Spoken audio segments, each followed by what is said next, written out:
बाबा बुल्ले शाह के मार्फत के कलाम में जो गहराई है वो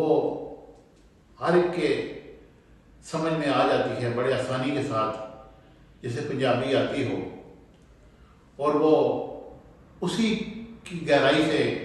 अपने आप को कहीं का कहीं पहुंचा सकता है। उनके लिए चंद अशार आपकी खिदमत में पेश करने जा रहा हूं। चढ़दे सूरज ढलदे वेखे, हीरे दा कोई मुल ना पावे, खोटे सिगे चलदे वेखे, जिन्हां दा ना जगते कोई, ओ पुत्र भी पलदे वेखे, उदी रहमत दे नाल बंदे पानी ते चलदे वेखे, लोकी कहंदे दाल नहीं गलदी, मैं ते पत्थर गलदे वेखे, जिन्हां कदर न कीती यारां दी, हथ खाली ओ मलदे वेखे।